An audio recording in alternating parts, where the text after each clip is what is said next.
ಮಳ್ಳೂರಂಬ ದೇವಿಯ ಬ್ರಹ್ಮ ರಥೋತ್ಸವ ಅಂಗವಾಗಿ ಕಾಂಗ್ರೆಸ್ ಮುಖಂಡ ಪುಟ್ಟು ಆಂಜನಪ್ಪ ಅವರಿಂದ ಮಹಿಳೆಯರಿಗೆ ರಂಗೋಲಿ ಸ್ಪರ್ಧೆ. ಶಿಡ್ಲಘಟ್ಟ ತಾಲೂಕಿನ ದೇವರಮಳ್ಳೂರು ಗ್ರಾಮದಲ್ಲಿ ಶ್ರೀ ಮಳ್ಳೂರಂಬ ದೇವಿಯ ಜಾತ್ರಾ ಮಹೋತ್ಸವದ ಅಂಗವಾಗಿ ರಂಗೋಲಿ ಸ್ಪರ್ಧೆಯನ್ನು ಹಮ್ಮಿಕೊಂಡಿದ್ದು, ಊರಿನ ಪ್ರಮುಖ ಬೀದಿಗಳಲ್ಲಿ ಮಹಿಳೆಯರು ರಂಗುರಂಗಿನ ರಂಗೋಲಿಗಳನ್ನು ಹಾಕಿ ಬಣ್ಣವನ್ನು ತುಂಬಿ ತುಂಬಾ ಅಚ್ಚುಕಟ್ಟಾಗಿ ರಂಗೋಲಿಗಳನ್ನು ಬಿಡಿಸಿದರು.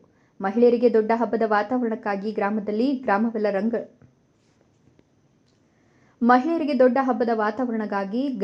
ಗ್ರಾಮವೆಲ್ಲ ರಂಗೋಲಿಗಳಿಂದ ಕಂಗೊಳಿಸುತ್ತಿತ್ತು. ಕಾಂಗ್ರೆಸ್ ಮುಖಂಡ ಪುಟ್ಟು ಆಂಜನಪ್ಪ ಅವರನ್ನ ಅಭಿಮಾನಿಗಳು ಗ್ರಾಮಕ್ಕೆ ಸ್ವಾಗತಿಸಿದರು. ಮೊದಲಿಗೆ ಶ್ರೀ ಮಳ್ಳೂರಂಬ ದೇವಿಯ ದರ್ಶನ ಪಡೆದು ಪ್ರಮುಖ ಬೀದಿಗಳಲ್ಲಿ ಸಂಚರಿಸಿ ರಂಗೋಲಿಯನ್ನು ವೀಕ್ಷಿಸಿ ಕಣ್ತುಂಬಿಕೊಂಡರು.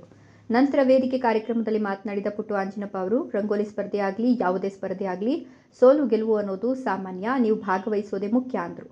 ಮಹಿಳೆಯರಲ್ಲಿ ತಾಳ್ಮೆ ಹೆಚ್ಚಾಗಿದ್ದು ಅವರನ್ನ ಭೂಮಿ ತಾಯಿಗೆ ಹೋಲಿಸಿದ್ದಾರೆ. ಬೆಳಗ್ಗೆಯಿಂದಲೂ ರಂಗುರಂಗಿನ ರಂಗೋಲಿಗಳನ್ನು ಬಿಡಿಸಿ ಒಂದಕ್ಕಿಂತ ಒಂದು ಅದ್ಭುತವಾಗಿ ಕಾಣ್ತಾ ಇತ್ತು. ಮಹಿಳೆಯರು ಈಗ ರಂಗೋಲಿ ಸ್ಪರ್ಧೆಯಲ್ಲಿ ಭಾಗವಹಿಸೋದೇ ಹೆಚ್ಚು. ನಾವು ಈ ಬೀದಿಗಳಲ್ಲಿ ಹೋಗಿ ಬಿಡಿಸೋದು ಹೇಗೆ ಅಂತ ಮುಜುಗರ ಪಡುವ ಕಾಲದಲ್ಲಿ ಅದರಲ್ಲೂ ಇಷ್ಟು ಜನ ಭಾಗವಹಿಸಿ ರಂಗೋಲಿಯನ್ನು ಹಾಕಿರೋದು ತುಂಬಾ ಸಂತಸವಾಗಿದೆ ಎಂದರು. ಇನ್ನು ಪ್ರಥಮ ಬಹುಮಾನ ಫ್ರಿಡ್ಜ್, ದ್ವಿತೀಯ ಬಹುಮಾನ ಮಿಕ್ಸಿ, ತೃತೀಯ ಬಹುಮಾನ ಟೇಬಲ್ ಫ್ಯಾನ್ ನೀಡಿದ್ರು. ರಂಗೋಲಿ ಸ್ಪರ್ಧೆಯಲ್ಲಿ ಭಾಗವಹಿಸಿದ ಎಲ್ಲ ಮಹಿಳೆಯರಿಗೂ ಕೂಡ ಪುಟ್ಟು ಆಂಜನಪ್ಪ ಅವರಿಂದ 300ಕ್ಕೂ ಹೆಚ್ಚು ಮಹಿಳೆಯರಿಗೆ ಹಾಟ್ ಬಾಕ್ಸ್ ವಿತರಿಸಿದರು. ಈ ಸಂದರ್ಭದಲ್ಲಿ ನಿವೃತ್ತ ಶಿಕ್ಷಕರಾದ ವೆಂಕೋಬರಾವ್, ದೇವಾಲಯ ಅಭಿವೃದ್ಧಿ ಸಮಿತಿ ಅಧ್ಯಕ್ಷರಾದ ಮುನಿರಾಜು, ಕಾರ್ಯದರ್ಶಿ ವೇಣುಗೋಪಾಲ್, ರವಿಚಂದ್ರ, ವೆಂಕಟರಾಯಪ್ಪ, ಎಸ್ಟಿವಿ ಶಶಿಕುಮಾರ್, ರಾಕೇಶ್, ನಂದಿ ಅಂಜನಪ್ಪ, ಶಶಿಕುಮಾರ್ ಮಡಿವಾಳ, ಬಿಎಲ್ ರಮೇಶ್, ವಿಜಯೇಂದ್ರ, ಗಗನ್, ರೋಹಿತ್, ಬೂದಾಳ ವರದರಾಜು, ತುಮ್ಮನಹಳ್ಳಿ ವೆಂಕಟೇಶ್, ನಾಗೇಶ್, ಮೂರ್ತಿ ಸೇರಿದಂತೆ ಹಲವು ಮುಖಂಡರು ಹಾಗೂ ಪುಟ್ಟು ಆಂಜನಪ್ಪ ಅಭಿಮಾನಿಗಳು ನೂರಾರು ಮಹಿಳೆಯರು ಭಾಗವಹಿಸಿದ್ರು. ಅವರಿಂದಾನೇ ಬದಲಾವಣೆ, ಒಂದು ಹೊಸತನ ಏನಾದ್ರೂ ನಿರ್ಮಾಣ ಆಗ್ಬೇಕು ಅಂದ್ರೆ ಯುವಕರಿಗೆ ಹೆಚ್ಚಿನ ಒತ್ತು ಕೊಡಬೇಕು, ಅವ್ರಿಗೆ ಬೆಂತಟ್ಟಬೇಕು. ಏನು ಬೇಡ, ನಾವು ನಿಮ್ಮಿಂದ ಇದ್ದೀವಿ, ನೀವು ಏನೋ ಕೆಲಸ ಮಾಡ್ರಪ್ಪ ಅಂದ್ರೆ ಎಲ್ಲ ಅವರೇ ಮಾಡ್ಕೊಂಡ್ ಬರ್ತಾರೆ. ಉದ್ಧಾರ ಆಗಂತ ಕೆಲಸನೂ ಜಲ್ದಿನೇ ಆಗ್ತದೆ, ಕೇಡ್ ಮಾಡೋಂಥದ್ದನ್ನು ಸಹ ಆ ಬುದ್ಧಿರ ಅಂತ ಹೇಳಿದ್ರೆ ಅದನ್ನು ಸಹ ನಂಬಿ ಮಾಡಿಬಿಡ್ತಾರೆ. ಹಾಗಾಗಿ ಉದ್ಧಾರ ಮಾಡೋಂಥ ಕೆಲಸಗಳನ್ನ ನಾವು ಹೆಚ್ಚು ಯುವಕರಿಗೆ ಬೆನ್ನು ತಟ್ಟಿ ಪ್ರೋತ್ಸಾಹ ಮಾಡೋಂಥ ಕೆಲಸ ಮಾಡಬೇಕು. ಆ ನಿಟ್ಟಿನಲ್ಲಿ ಮಳ್ಳೂರಾಂಬ ದೇವಿಯ ಜಾತ್ರಾ, ವಿಶೇಷವಾಗಿ ನನ್ನ ಜಾತ್ರಾ ಮಹೋತ್ಸವನ ತಾವೆಲ್ಲರೂ ಸಹ ಮುಗಿಸಿ ದೇವಿಯ ದರ್ಶನ ಸಹ ಪಡ್ಕೊಂಡಿರ್ತೀವಿ. ಮುಂದುವರೆದ ಭಾಗವಾಗಿ ಇವತ್ತು ಈ ಒಂದು ವೇದಿಕೆಯಲ್ಲೂ ಸಹ ಕಾರ್ಯಕ್ರಮ ಆಯೋಜನೆ ಆಗಿರುತ್ತದೆ. ಈ ಕಾರ್ಯಕ್ರಮ ಮುಖಂಡರಾಗಿ ನಮ್ಮ ವೆಂಕೋಬರಾವ್ ಗುರುಗಳು ಅವಳಾಸೀನರಾಗಿರ್ತಾರೆ. ಮತ್ತೆ ನಮ್ಮ ತಾಯಿಯಂದರು, ಅಕ್ಕ ತಂಗಿಯರನ್ನ ಕಾಯಿಸ್ತಾ ಇದ್ದೀವಿ ಅಂತೇಳಿ ದಯಮಾಡಿ ಅನ್ಯತಾ ಭಾವಿಸಬೇಡಿ.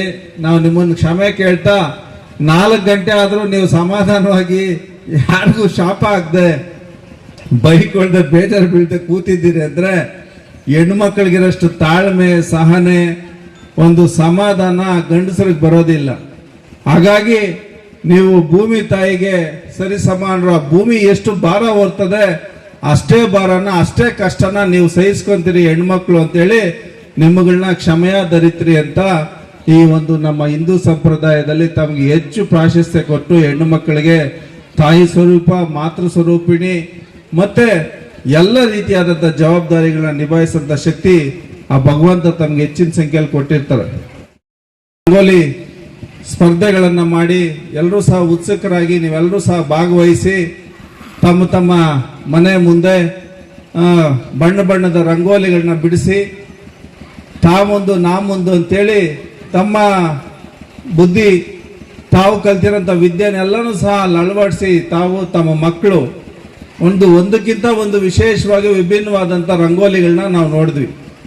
ಒಂದಕ್ಕೆ ನೋಡಿದ್ರೆ ಇನ್ನೊಂದಕ್ಕೆ ಇನ್ನೂ ಹೆಚ್ಚಿನದಾಗೆ ಇದೆ ಅಂದ್ರೆ ಯಾವುದು ಕಡಿಮೆ ಇಲ್ಲ. ಅಷ್ಟರ ಮಟ್ಟಿಗೆ ನೀವು ರಂಗೋಲಿಗಳನ್ನ ಬಿಡಿಸಿರ್ತೀರಿ. ರಂಗೋಲಿ ನಮ್ಮ ಹಿಂದೂ ಸಂಪ್ರದಾಯದಲ್ಲಿ ಒಂದು ನಮ್ಮ ಪದ್ಧತಿ.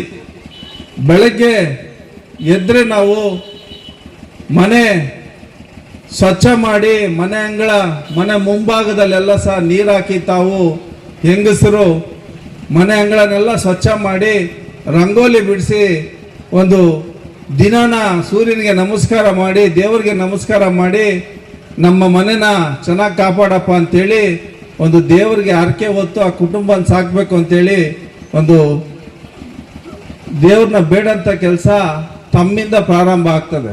ನಿಜನ ಸುಳ್ಳ? ತಾವೆಲ್ಲರೂ ಸಹ ಮನೆ ಮುಂದೆ ರಂಗೋಲಿಗೆ ಬಿಡಿಸ್ತೀರಲ್ವಾ? ಯಾರು ಊಟ ಮಾಡ್ದಂಗಿಲ್ಲ.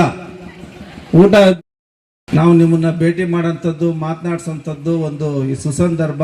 ದೇವಿ ಆಶೀರ್ವಾದ ನಿಮ್ಮೆಲ್ಲರ ಒಂದು ಕಷ್ಟಗಳನ್ನ ದೂರ ಮಾಡಲಿ. ಆ ಮಳ್ಳೂರಂಬ ನಿಮ್ಮೆಲ್ಲರಿಗೂ ಸಹ ಇನ್ನ ನಿಮ್ಮ ಕುಟುಂಬಗಳನ್ನ ಆರೈಕೆ ಮಾಡೋದಕ್ಕೆ ಹೆಚ್ಚು ಶಕ್ತಿ ಕೊಡಲಿ ಅಂತೇಳಿ ಆ ದೇವಿಯಲ್ಲೂ ಸಹ ನಾನು ಕೇಳ್ಕೊಳ್ತಾ, ಬಹಳ ಶಕ್ತಿಶಾಲಿಗಳಂದ್ರೆ 5 ಗಂಟೆಗೆ 4 ಗಂಟೆಗೆ ಎದ್ದು ಮನೆ ಸ್ವಚ್ಛ ಮಾಡೋದ್ರಿಂದ ಹಿಡಿದು ಮನೆ ಕುಟುಂಬನೂ ಸಹ ನಿರ್ವಹಣೆ ಮಾಡೋಂಥದ್ದು, ಅಡುಗೆಗೆ ಬೇಕಾದಂಥ ಸಾಮಗ್ರಿಗಳನ್ನ ನಿರ್ವಹಣೆ ಮಾಡೋಂಥದ್ದು, ಅದಕ್ಕೆ ಮನೆ ನಿರ್ವಹಣೆಗೆ ಬೇಕಾದಂಥ